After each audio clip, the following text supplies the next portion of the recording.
നൂറ, നമ്മൾ ഇതുവരെ പറഞ്ഞിരുന്നത് ഇക്കുറി ലോകകപ്പിന് ഖത്തർ പോലെയൊന്നും ഒരു ആവേശം കാണാനില്ല എന്നാണ്. പക്ഷെ ഇപ്പോൾ നമ്മൾ അവസാന ദിനങ്ങളെത്തുമ്പോൾ കാണുന്നത് ഒരു പക്ഷേ കഴിഞ്ഞ വർഷത്തെ പോലെ അല്ലെങ്കിൽ അതിനേക്കാൾ വലിയ ആവേശമാണ്. നൂറൊക്കെ എന്താ തോന്നുന്നത്? അതെ അതെ, വളരെ വലിയൊരു ആവേശം തന്നെയാണ്. ആ ആരവാണ് നമ്മൾ ഫറൂഖ് കോളേജിന്റെ മണ്ണിൽ നിൽക്കുമ്പോൾ നമ്മൾ കാണുന്ന ഗേറ്റിന് പുറത്തോട്ട് നോക്കിയാൽ കാണാം. ഫറൂഖ് കോളേജ് വലിയൊരു പ്രോഗ്രാം തന്നെയാണ് ഈ ഒരു ഫിഫ വേൾഡ് കപ്പിനെ ആസ്പദമാക്കിയിട്ട് സംഘടിപ്പിച്ചിട്ടുള്ളത്. നിലവിൽ അർജന്റീനയാണ് ഫിഫ നമ്പർ 1. ഫിഫ നമ്പർ 1 ആയിട്ട് ഇതുവരെ ആരും വേൾഡ് കപ്പ് പൊക്കിയിട്ടില്ല. മൊത്തത്തിൽ നോക്കുമ്പോൾ അർജന്റീനയ്ക്ക് എവിടേക്കോ ഒരു വീക്ക്നെസ് ഉണ്ട്. അപ്പോൾ ഈ ഒരു സാഹചര്യത്തിൽ അർജന്റീന എങ്ങനെ വേൾഡ് കപ്പ് അടിക്കും? എല്ലാ വർഷം സ്റ്റാർട്ട് ചെയ്യുമ്പോൾ ഇപ്പോൾ ബാക്കിയുള്ള ഫാൻസാർ പറയൂ അർജന്റീന ഇക്കൊല്ലം കപ്പടിക്കൂല. കഴിഞ്ഞ വേൾഡ് കപ്പ് നമ്മൾ അടിച്ചിട്ട് നമ്മൾ കാണിച്ചു കൊടുത്ത്, അതേപോലെ ഇവിടെ 3 സ്റ്റാർ നമ്മൾ 4 സ്റ്റാർ ആക്കിയിട്ട് ഈ പ്രാവശ്യം കാണിച്ചു കൊടുക്കും. പക്ഷെ മെസ്സിക്ക് പണ്ടത്തെ ആ ഒരു ഫോം ഉണ്ടോ? 100%. ഇന്നത്തെ ഒരു കളിയിൽ ഒരു പാസ് ആണ്, ഒരു പാസ് ആണ് അത്. അതുപോലത്തെ ഒരു 100 എണ്ണം കൊടുത്തിട്ട് അടിപ്പിക്കും. പോർച്ചുഗലിന് ഇപ്പൊ പണ്ട് മുതലേ ആരവാണല്ലോ, കപ്പില്ല. പക്ഷേ അർജന്റീന അങ്ങനെയല്ല, ആരവം ഉണ്ടാവും, കപ്പും ഉണ്ടാവും. കാര്യമുണ്ട്, കിട്ടാത്ത മുന്തിരി എന്താവും പൊളിക്കും, അത്രേ ഉള്ളൂ. അപ്പൊ കിട്ടുന്നിടത്തോളം ഓരിങ്ങനെ തുള്ളും. അതിൽ നമ്മൾ നോക്കിയിട്ട് കാര്യമില്ല. ഫൈനലിൽ അർജന്റീന വന്ന് തൂക്കും. ഫൈനലിൽ തൂക്കുകയും ചെയ്യും, മെസ്സി ഗോൾ അടിക്കുകയും ചെയ്യും. പണ്ട് ഈ അർജന്റീന ഫാൻസിനെ കളിയാക്കിയിരുന്ന കളർ ടി വി ഉള്ള കാലത്ത് നിങ്ങൾക്ക് കപ്പില്ല എന്ന് പറഞ്ഞിട്ടാ. പക്ഷെ ബ്രസീൽ ലാസ്റ്റ് കപ്പ് അടിച്ചത് 2002 ഈ വർഷങ്ങൾ അടിക്കും.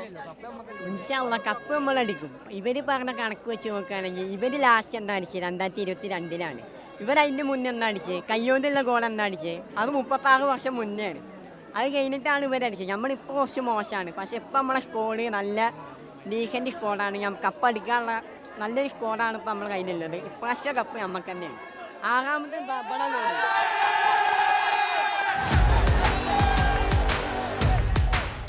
നമ്മൾ സാധാരണ പറയല്ല ഈ അടിമുടി ബ്രസീൽ ഫാൻ എന്ന് പറയില്ല, അതുപോലെ തുണി മുതൽ ഇങ്ങോട്ട് മേലോട്ട് ബ്രസീൽ ഫാനായിട്ടുണ്ട്. എന്താണ് ഈ വർഷത്തെ ഒരു പ്രതീക്ഷ? എന്താണ് ഈ വർഷം നമ്മൾ തന്നെ ആരൊക്കെയാണ്? നെയ്മർ അല്ലാതെ വേറെ ആരൊക്കെയാണ് വലിയ പ്രതീക്ഷ താരങ്ങൾ? മുമ്പ് ഫോർവേഡ് നോക്കാൻ നമുക്ക് വിനീഷ്യസ് ഒരു പ്രതീക്ഷ ഉണ്ട്, മാർക്കിനസ് ഒരു പ്രതീക്ഷ ഉണ്ട്, പെഡ്രോ, കീപ്പറാണെങ്കിൽ അലിസൺ ബെക്കർ. മത്യൂസ് കുഞ്ഞ കുഞ്ഞനെ ഇറക്കണമെന്ന് ഞാൻ പറയൂല, പക്ഷെ എന്നാലും കുഴപ്പമില്ല. ഓനെ ഇറക്കിയാലും ആ ഫസ്റ്റ് ലെവൻ ഓനെ മാറ്റിയിട്ട് ആ നെയ്മറിനെ ഇട്ട് നമുക്ക് എന്തെങ്കിലുമൊക്കെ ചെയ്യാം. ഇപ്പോഴത്തെ പ്ലേയേഴ്സ് ന്യൂ പ്ലേയേഴ്സ് ആണ്, കാരണം പണ്ട് കളിച്ചൊരു പ്ലേയേഴ്സ് ഇല്ല. നിങ്ങൾ തന്നെ പറയുന്നത് മിഡ്ഫീൽഡിൽ ആള് കുറവാണ്. പക്ഷെ കപ്പ് നമുക്കാണല്ലോ, പുതിയ പ്ലേയേഴ്സ് ആണ്, കളിക്കല്ലോ, കളിച്ച് കപ്പടിച്ചാ പോരെ. ഈ ബ്രസീലിനെ ഏറ്റവും ഇപ്പൊ പരിഹസിക്കുന്ന അർജന്റീനക്കാരാണ്. ബ്രസീൽ കപ്പ് എടുത്തിട്ട് ഇത്ര വർഷമായി. കാരണം അല്ല, ഈ കഴിഞ്ഞ കോപ്പ അമേരിക്ക ഉണ്ടായല്ലോ ഫൈനല്, ആ കഴിഞ്ഞ കോപ്പ അമേരിക്ക ഫൈനലില് നമ്മളെ നെയ്മറിന് ഒരു 150 വട്ടം ചെക്കന്മാര് അടിച്ച് വീത്തിക്ക് അതിന് കടക്കൊന്നുമില്ല. അവന്റെ ട്രൗസർ കീറിക്ക്, അവൻ ട്രൗസർ കിട്ടാ കളിച്ചേ. എന്നിട്ടാണ് ഈ ചോദിക്കണത് എന്ത്, നെയ്മറിന് പരിക്കല്ലേ, കളിക്കാൻ പറ്റൂല്ലേ? മെസ്സി ലോകകപ്പ് അടിച്ചതോടെ മെസ്സിയാണ് ഫുട്ബോളിലെ ഇനി ഏക ഗോട്ട്, ചോദ്യം ചെയ്യപ്പെടാത്ത ഗോട്ട് എന്നൊക്കെയാണ് മെസ്സി ആരാധകർ പറയുന്നത്. അവരോട് ഒരു CR7 ഫാൻസ് എന്നുള്ള രീതിയിൽ എന്താണ് പറയാനുള്ളത്? ഈ വേൾഡ് കപ്പ് അടിക്കുമ്പോഴത്തേന് അത് മാറും. ഈ വേൾഡ് കപ്പ് പിന്നെ ടോട്ടൽ കരിയർ ഗോൾ ഫുള്ള് ക്രിസ്ത്യാനോക്കാണല്ലേ. അപ്പൊ നമ്മളെന്നെ ഞങ്ങൾ CR7 ഫാൻസിൽ എന്നും ഗോട്ട് CR7 ആണ്. ഗോട്ടിന്റെ അർത്ഥം എന്താ വെച്ചാൽ ഗ്രേറ്റസ്റ്റ് ഓഫ് ഓൾ ടൈം ആണ്. ഞങ്ങളെ CR വേൾഡ് വൈഡ് ഏത് എടുത്തോട്ടെ, Italy, Real Madrid, Manchester United, Al Nassr, അങ്ങനെ എല്ലായിടത്തും എവിടെ കളിക്കുന്നോ അവിടെ ഞങ്ങളുടെ അണ്ണൻ മാമാങ്കം സൃഷ്ടിച്ചിട്ടുണ്ട്. അതാണ് ഞങ്ങളുടെ CR7. ക്രിസ്റ്റ്യാനോ അല്ലാതെ ആരൊക്കെയാണ് വലിയ പ്രതീക്ഷയുള്ള? ആരൊക്കെയാണ്? വിറ്റീഞ്ഞ ഉണ്ട്, പിന്നെ ഗോൺസാലോ ഉണ്ട്, Joao Felix, Bruno Fernandes, Vitinha, Nuno Mendes, Joao Cancelo, അങ്ങനെ വമ്പൻ നിരകളോടെ നമ്മൾ ഇപ്രാവശ്യം തൂക്കും. CR7 ഇതുവരെ കപ്പില്ല എന്നാണ് പറയുന്നത്. അപ്പൊ ഈ വർഷം CR7 കപ്പ് പൊന്തിക്കോ? പിന്നെ ഉറപ്പായിട്ടും കപ്പ് പൊന്തിക്കും. ഈ ഇംഗ്ലണ്ട് ഫാൻ എന്ന് മുതൽ, ഏത് ലോകകപ്പ് മുതലാണ് ഒരു ഇംഗ്ലണ്ട് ഫാൻ ആകുന്നത്? ഈ കളിയൊക്കെ കൊടുക്കുന്നതന്നെ ഇംഗ്ലണ്ടുകാരാണ്. എന്താ പറയാനുള്ളത്? ഫുട്ബോൾ എവിടുന്ന സ്റ്റാർട്ട് ചെയ്തത്? ഇംഗ്ലണ്ട് അല്ലേ? എന്താരും പറയാത്ത എന്തേ, നമ്മളെന്നും ഒറ്റക്കാണ്, അത് മതി നമുക്ക്. It's coming home. എങ്ങനെയാണ്, ഏത് വർഷം മുതലാണ് അല്ലെങ്കിൽ ഇറ്റലിയോടൊരു ഇഷ്ടം തോന്നാനുള്ള കാരണം എന്താണ്? ഇറ്റലിയോട് എന്റെ ചങ്ങായി ഉണ്ട്, അപ്പൊ ഓനും അങ്ങനെയാണ്. നമ്മൾ കുറെ Argentina fans, Brazil fans, Portugal ഫാൻസിനൊക്കെ കണ്ടു. പക്ഷെ ഒന്ന് തിരിഞ്ഞു കാണിച്ചു കൊടുക്കോ? അതായത് നമ്മുടെ അഭിമാനമായ തേഴ്സിന്റെ ബെസ്റ്റ് ഫ്രണ്ട് ആണ് നമ്മളെ കൂടെ ഇപ്പോൾ ഉള്ളത്. ബെസ്റ്റ് ഫ്രണ്ട് ലോകകപ്പിൽ കളിക്കാൻ പോവാണ്. എന്താ തോന്നുന്നത്? എന്താ ഒരു ഫീലിംഗ്? എന്താ? വളരെ സന്തോഷം. ചെറുപ്പത്തിൽ മുതലേ ഓന് കളിക്കുന്നത് കാണുന്നതാണ്. ഈ ഒരു ലെവലിലെത്തി നമ്മൾ ഒരിക്കലും പ്രതീക്ഷിച്ചില്ല.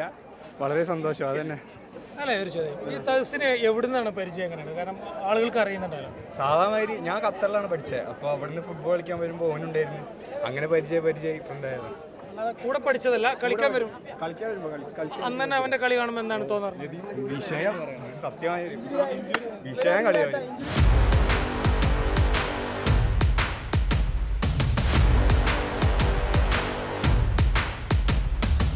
അപ്പോൾ ആദ്യത്തെ ചോദ്യം, ബ്രസീൽ 5 ലോകകപ്പ് നേടിയെന്ന് എല്ലാവർക്കും അറിയാം. ബ്രസീൽ ആരാധകർ എപ്പോഴും പറയുന്നതാണ് ഞങ്ങൾക്ക് 5 കപ്പ് ഉണ്ടെന്ന്. ഈ 5 കപ്പ് നേടിയ വർഷങ്ങൾ കൃത്യമായി പറയാൻ അറിയുന്നവർ മുന്നോട്ട് വരിക.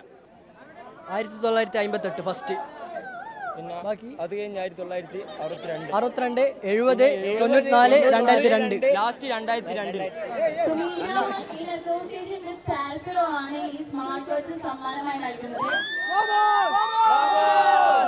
3 വേൾഡ് കപ്പ് ഫൈനൽ കളിച്ചൊരു താരമുണ്ട്. പെലെ കളിച്ചിട്ടുണ്ട്. പെലെ അല്ലാതെ ഒരു പ്ലെയറും കൂടെ കളിച്ചിട്ടുണ്ട് 3 വേൾഡ് കപ്പ് ഫൈനലില്. ആ താരം ഏതാണ്? കഫു കഫു കറക്റ്റ് ആൻസർ ആണ്.